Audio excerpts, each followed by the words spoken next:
Hebrews chapter 10, verse 36.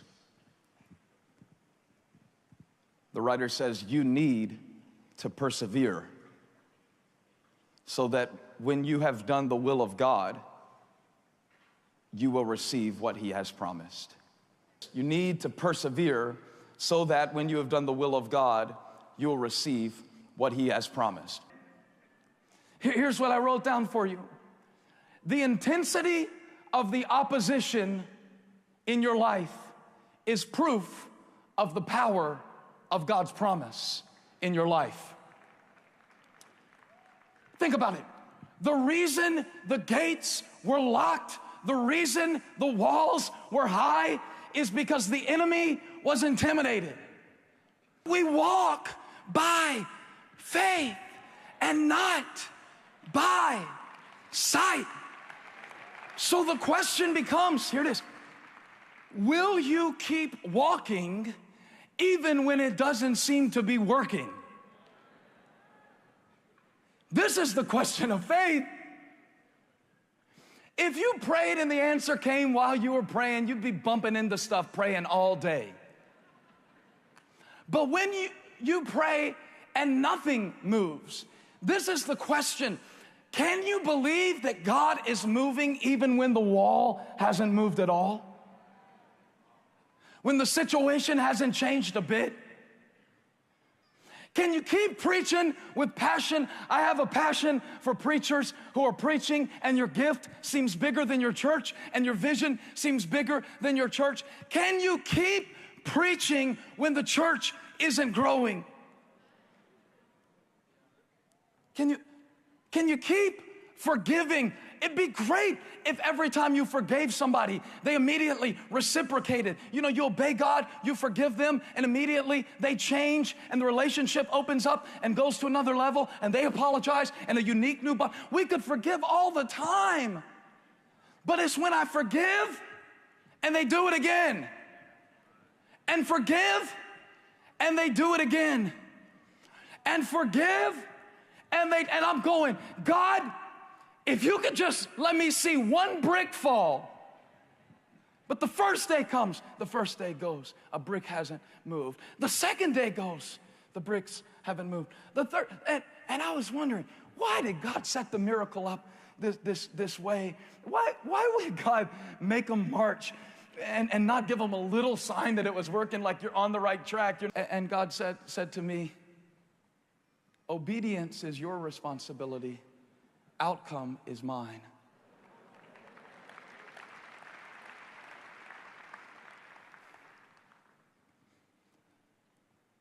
The real faith that will finish and endure and receive the promise, whatever that promise is. I'm talking about the promise that God made to you through His Word. Will you have the faith to believe that God is working even if it isn't working? Sometimes we're so consumed and obsessed about the battle that we want God to win for us that we don't realize that the most important battle is the one He wants to win in us. And maybe if God has you like circling today, maybe there's a battle that He has to win in you before He can win the battle for you.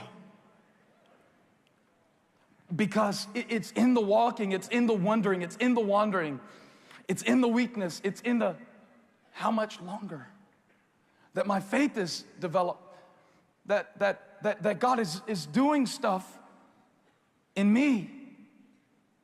Just because your progress isn't obvious doesn't mean your faith isn't working. Doesn't mean your love isn't working. Doesn't mean your giving isn't working. Doesn't mean it doesn't mean you didn't hear from God. God told me to tell somebody at Hillsong Conference today, the promise still stands. The promise still stands. I know some things have happened that have caused you to question, but the promise still stands. I meant what I said. The promise still stands. Now, if Joseph Prince were here, he would tell you, anytime you see 6 in the Bible, that represents the number of man. 7, on the other hand, represents perfection. 6 is your number. 7 is God's number. So they did it for 6 days. Why 6 days of marching? You know, I feel like it would be easier to march 6 days if you knew on the 7th day the walls were coming down. But they didn't know how long it would be like this. See, I can go really hard if I know it's gonna happen. But there's somebody in here who's on lap 2, lap 3, year 4, year 5, year 6, and for 6 days, see, we stop short because our perspective is obstructed, because our progress isn't obvious, and because the process is open-ended. How long, Lord? That's the burning question in somebody's heart at conference. Like, I don't mind walking. God, I'll serve you. But I'm limping now. I didn't think it would take this long. How long is it gonna hurt like this? How many people are gonna leave me in my life? How long? How long? Because I don't mind walking, but I just need to know. I just need to know that this is working.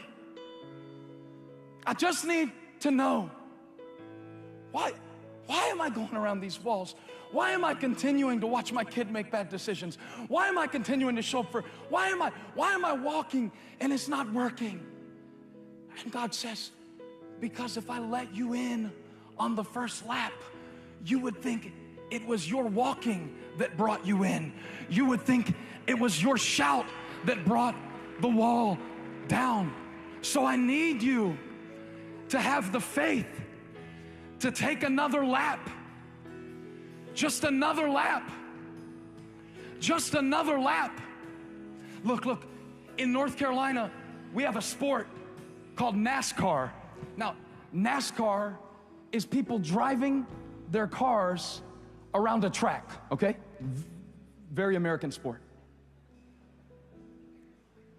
At the top corner of the screen on NASCAR, I'm not a fan of NASCAR, I don't want you to hate me. But on the top corner, it has a little box that says, laps left.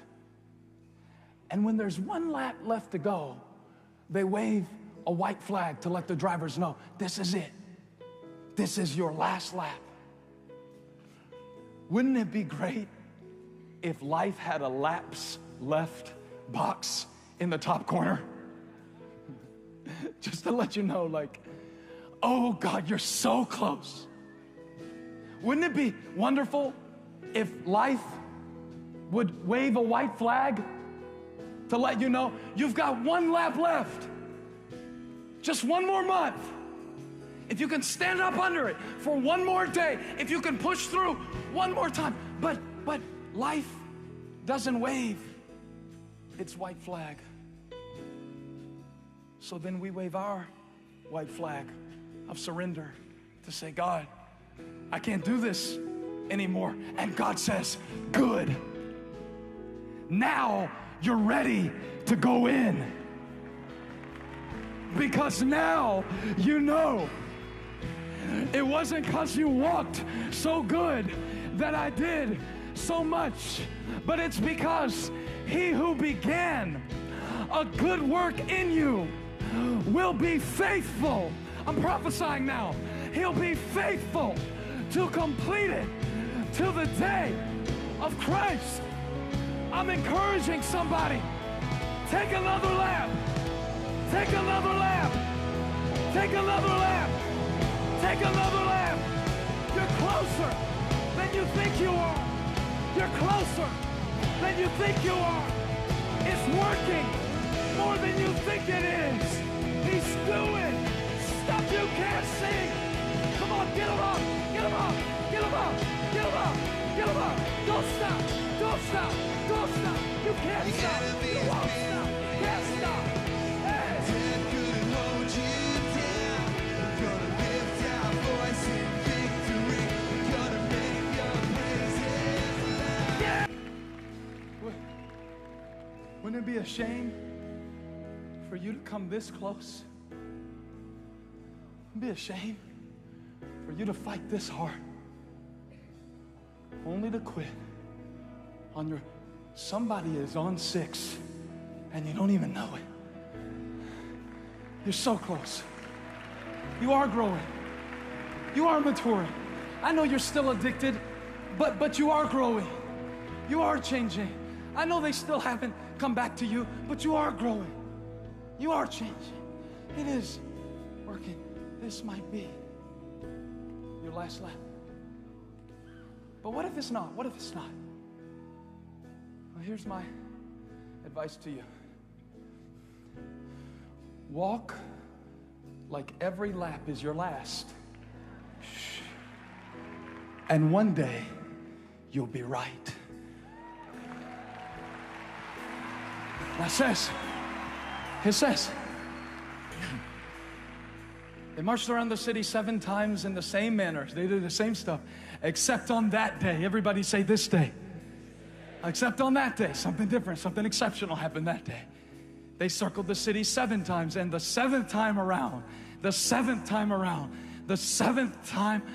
touch 7 people, tell them, don't stop on 6. Get it in your vocabulary, get it in your spirit. Don't stop. The 7th time around, when the priests sounded the trumpet blast, Joshua commanded the army, shout, shout, shout, shout.